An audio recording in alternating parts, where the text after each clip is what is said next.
102편. 삶이 산산조각 난 사람이 하나님께 어려운 형편을 토로하는 기도.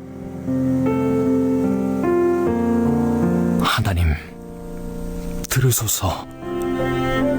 내 기도를 들어주소서. 괴로워 부르짖는 소리에 귀 기울여 주소서.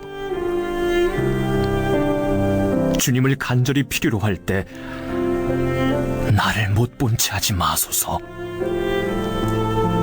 귀 기울이소서.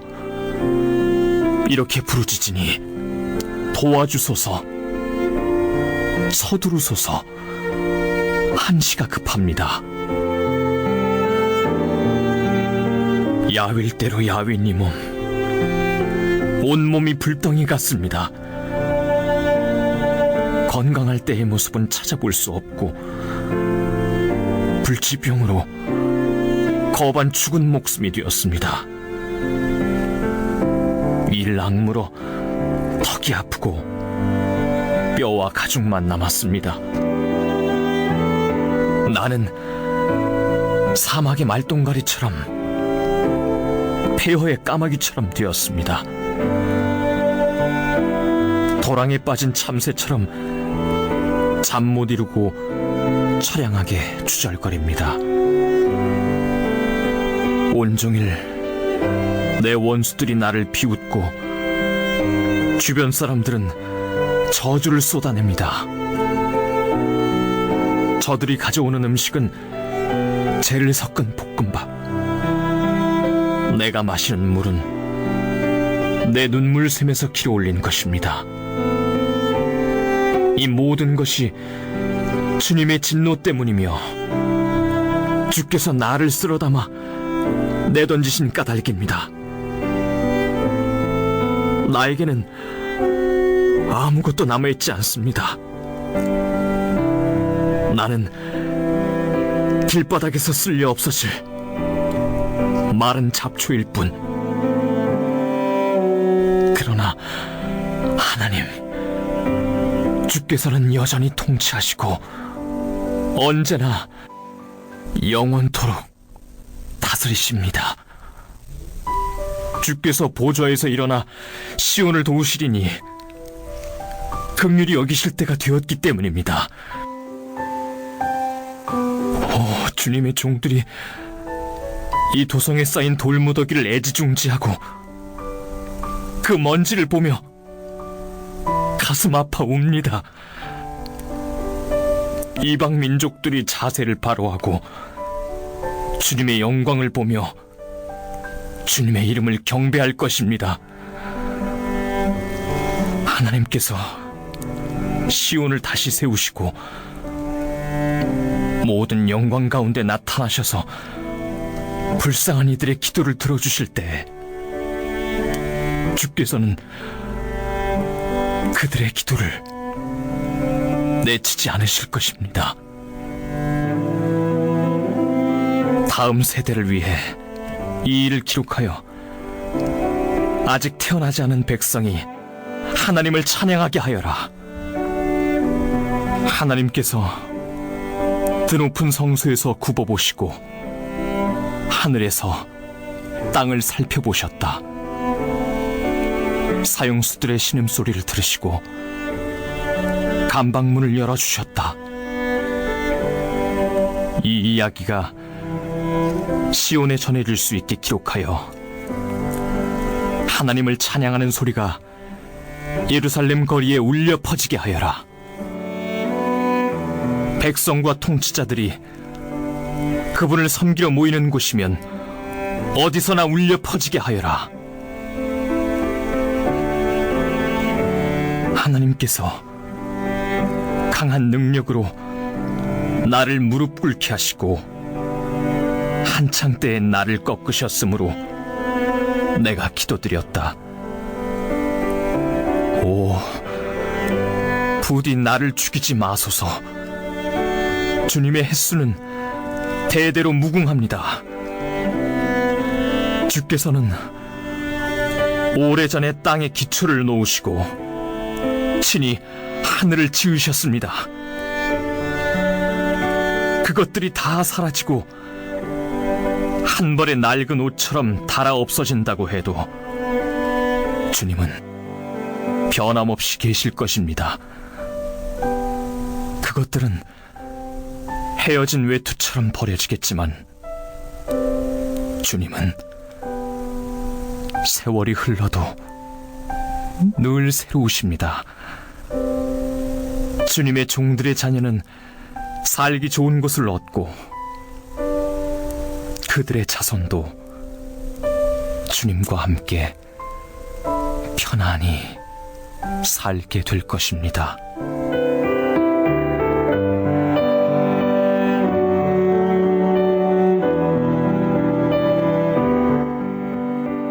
고난당하는 자가 여호와께 부르짖는 탄식 시편입니다. 사권 맥락에서 앞선 시편들, 특히 여호와 통치 시편은 이스라엘 가운데 공의가 행해질 것이라 노래했습니다. 101편에서 다윗 역시 공의로 통치하겠다고 노래했습니다. 그러나 이런 공의의 통치를 받지 못하여 억울한 고난을 당한 자가 102편에 등장합니다. 그는 매우 심한 고통을 당했고 여호와 하나님께 자신의 구원을 요청합니다. 1절로 11절은 102편 전반부로서 시인이 고통당하고 있는 고난 상황을 적극적으로 묘사하는 부분이죠. 이 고난 묘사에 근거하여 12절로 28절에서 시인은 여호와께 구원을 요청합니다. 1절입니다. 시편의 탄식 시편들을 살펴보면 전형적인 구조를 발견할 수 있는데, 이는 첫째, 하나님을 부르고, 둘째, 고난을 묘사하고, 셋째, 구원에 대해 요청하고, 넷째, 신뢰와 확신을 고백하는 순입니다. 1절은 이런 전형적인 탄식 시편의 구조를 그대로 반영하여 하나님을 부르는 것으로 시작합니다. 여호와께서 자신의 기도를 들으시고 부르짖음을 받아들이셔야 함을 외치고 있습니다. 이런 외침은 극심한 고통과 절망 가운데 하나님을 향해 손을 뻗는 행위로서 하나님을 향한 소망을 버리지 않은 믿음의 몸부림으로 해석해야 합니다. 고난 가운데 하나님을 떠나지 아니하고 오히려 하나님을 바라고 소망하는 것이 믿음의 사람들이 취하게 되는 신앙적인 태도죠. 2절입니다. 탄식 시에 또 다른 요소인 구원에 대한 요청이 등장합니다. 구원에 대한 요청은 12절 이후에 다시 등장하게 될 것입니다. 시인은 고난의 날에 하나님께서 얼굴을 숨기지 마시고 자신에게 귀를 기울여 주실 것을 요청합니다. 기도에 대한 응답을 간절히 소망하고 있는 것이죠. 1절과 2절은 여호와를 부르는 행위와 구원에 대한 요청을 결합시켜 102편을 시작하는 도입부 역할을 하고 있습니다. 3절로 7절입니다. 3절부터 본격적인 고난에 대한 묘사가 연속적으로 등장합니다. 3절에서 시인은 자신의 날이 구름 가운데 소멸했고 자신의 뼈가 숯과 같이 타버렸다고 서술합니다. 이러한 표현은 비유적인 묘사로 하나님의 신현을 암시하고 있습니다. 하나님께서 시간과 공간 안에 구체적으로 임재하시는 신현의 모습은 구름, 암흑, 바람, 비, 번개, 불을 동반합니다. 3절은 그 중에서 구름과 불을 언급하고 있습니다. 신현은 이중적인 의미를 띠는데 곧 구원과 심판입니다. 의인에게는 구원의 날이요, 악인에게는 심판의 날입니다.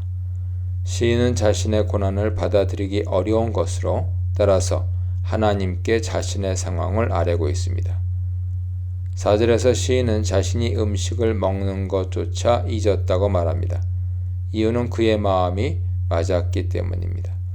누구에 의해서 맞았는지를 명시하지는 않지만 맞았기에 그의 마음이 풀처럼 시들었다는 것이죠. 그리하여 시인은 더 이상 음식을 먹을 기운조차 없는 상황에 처하게 되었습니다. 5절은 시인이 이런 고난으로 인해 신음소리를 내게 되었고 결국 먹지 못함으로 인해 그의 뼈가 살에 붙어버리게 되었다고 말합니다. 3절에서는 뼈가 불에 탄 모습으로 묘사했고 5절에서는 뼈가 살에 붙었다고 말했습니다. 시인은 절망적인 상황 가운데 처해 있습니다. 6, 7절은 시인의 고난을 동물의 외로움에 비유합니다. 6절은 시인이 광야의 올빼미 같고 황폐한 곳에 부엉이 같다고 표현합니다. 광야와 황폐한 곳은 깊고도 침침한 외로움으로 휩싸인 곳이죠. 홀로 남겨진 두려움에 몸을 움츠리게 되는 적막한 공간입니다. 그리하여 7절에서 시인은 자신이 밤새 잠을 자지 못하고 깨어 있으며 자신의 처지가 지붕 위의 외로운 참새와 같다고 묘사합니다. 요컨대 3절로 7절은 시인이 고난을 당하며 음식 먹기를 잊었고 도와줄 사람 없이 홀로 있음을 극적인 묘사들을 통해 그림처럼 생생하게 표현해내고 있습니다. 8, 9절입니다. 시인이 처한 고난 상황을 더욱 구체적으로 묘사합니다. 8절은 시인의 원수들이 그를 비방한다고 표현합니다. 여기서 비방하다라고 번역된 하라프는 꾸짖어 수치스럽게 만든다는 함의를 지니고 있습니다. 8절 하반절은 원수들이 시인을 조롱하고 있으며 심지어 시인을 대적하여 맹세하기까지 하고 있음을 설명합니다. 원수들은 강한 자들이어서 시인에게 수치를 줄 수 있고 심지어 맹세의 행위를 통해 시인을 고난의 수렁으로 몰아넣고 있습니다. 그렇다면 우리가 3절에서 고난의 원인을 신현으로 이해한 것은 어떻게 이해해야 할까요? 고난을 준 자는 하나님이 아니라 원수들입니까? 이 부분은 10절로 11절에서 명확하게 이해됩니다.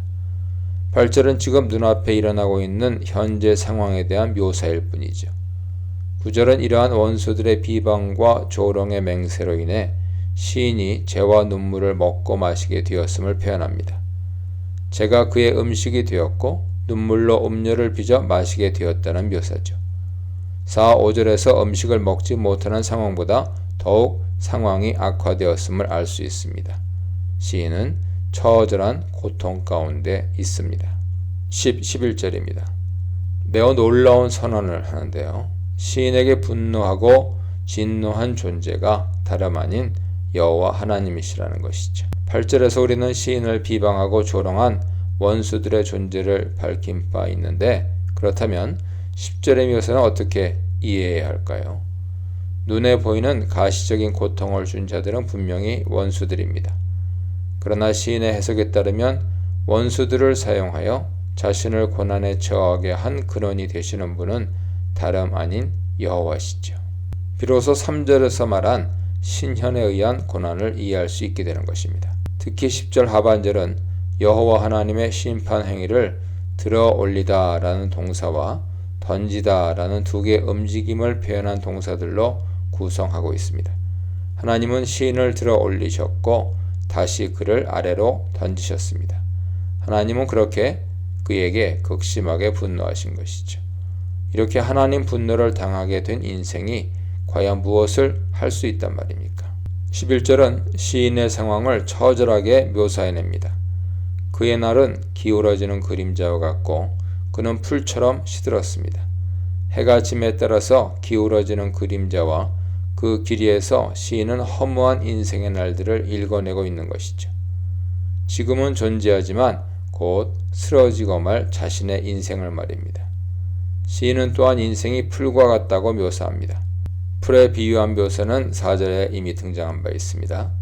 풀이 시들어가는 것처럼 시인은 소멸해 갈 것입니다. 3절부터 이어진 고난에 대한 묘사는 그 절정인 10, 11절에 이르러서 절망으로 치닫습니다. 고난을 주신 분이 여호와 하나님이시라면 시인이 소생하게 될 가능성은 전혀 없어 보입니다. 1절, 11절은 시인이 당한 고난을 극명하게 보여줍니다.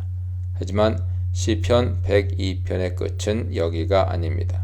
시인은 여호와 하나님께 구원을 요청할 근거를 가지고 있습니다.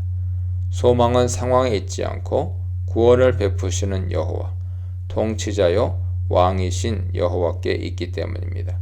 그래서 시인은 고난 묘사에서 멈추지 않고 여호와께 대한 기도로 계속해서 나아갑니다. 우리도 소망을 가지고 여호와께 계속해서 나아가 기도하고 그분의 도움을 간구해야 합니다. 기도, 시인의 마지막 수단, 소회, 기도 응답이 없는 풍경, 회개, 기도의 전제 조건에 대해 묵상해 보시기 바랍니다. 12, 28절은 1절로 11절이 묘사한 시인의 고난을 넘어서서 여호와 하나님께 적극적으로 구원을 요청하고 있습니다. 구원 요청의 핵심은 영원하신 여호와께서 시온에 거주하신다는 사실이죠. 시온에서 열방을 다스리시는 여호와께서 영원하시니 언약 백성인 이스라엘을 구원하실 수 있고 시인을 돌보실 수 있음을 노래합니다. 시인은 고난 중에 절망했지만 시온에 계신 여호와의 영원하심은 덧없는 인간의 연약함을 넘어섭니다. 하나님은 시인뿐만 아니라 시인의 후손들까지 구원하셔서 은혜의 대반전을 이루어 주십니다. 12절입니다. 시편 102편은 전반부 고난에 관한 묘사에 이어서 12절부터 구원 요청을 시작합니다. 구원 요청의 가장 중요한 근거가 가장 먼저 제시되는데 그 근거는 바로 여호와의 영원하심이죠. 여호와는 영원히 계시고 그분의 기억, 그분의 이름을 의미하는데요. 그분의 기억은 대대에 이릅니다. 구원을 요청할 수 있는 근거는 바로 하나님이 영원하시기 때문이죠. 11절에서 시인은 자신의 인생이 풀과 같이 소멸한다고 합니다. 그러나 곧이어 12절에서 시인은 여호와의 영원하심을 노래하면서 자신을 향한 구원의 근거가 오직 여호와께 있음을 확신합니다. 여호와의 영원하심은 23, 28절에서 시편 전체의 결론적인 주제로 다시 한번 등장하게 될 것입니다.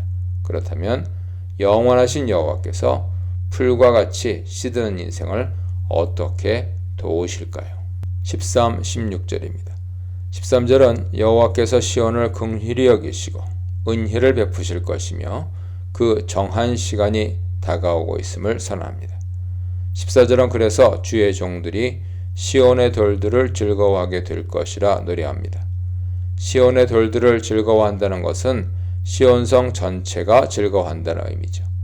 이 구절에서 상반절에 주의 종들이라는 복수 형태와 하반절에 시온의 티끌이라는 표현은 의미심장합니다. 여호와께서는 시인을 구원하시는데 그치지 아니하시고 시온 공동체 모두를 건지실 것입니다. 즉 1절로 11절에서 개인에게 필요하다고 언급된 구원은 개인을 넘어 시온 공동체, 즉 언약 공동체 전체에 응답되고 있습니다. 15절은 심지어 열방들까지 여호와를 경외하게 될 것이라고 말합니다. 16절은 다시금 시온의 중심성을 언급하면서 여호와께서 시온에서 영광을 나타내셨음을 강조합니다. 시온이란 다윗 언약에 의해 선택된 장소며 13, 16절은 결국 다윗 언약을 전제하고 있습니다. 영원하신 여호와는 시간과 공간 안에서 시온을 택하시고 다윗의 언약 공동체를 선택하셔서 구원을 베푸십니다. 17, 18절입니다. 여호와의 구원의 결과가 어떠한지 더 구체적으로 보여줍니다. 14절에서는 주의 종들이라는 표현을 통해서 공동체성을 알려주는데 17, 18절은 한 걸음 더 나아갑니다. 먼저 17절은 여호와께서 빈궁한 자들의 기도를 들으셨다고 선언합니다. 여기서 빈궁한 자란 벌거벗은 자들이라는 의미입니다. 곧 여호와의 도우심이 없는 절망 속에 있는 자들을 뜻하죠. 그러나 시온에 계시는 영원하신 여호와 언약의 하나님께서는 그들의 기도를 들으시고 구원하셨습니다. 18절은 이런 놀라운 여호와의 일하심이 앞으로 다가올 장래 세대에까지 알려질 것이라고 선언합니다. 그리고 18절 하반절은 그러한 장래 세대를 새로운 어휘로 정의하는데 그들을 창조함을 받을 백성이라고 부릅니다.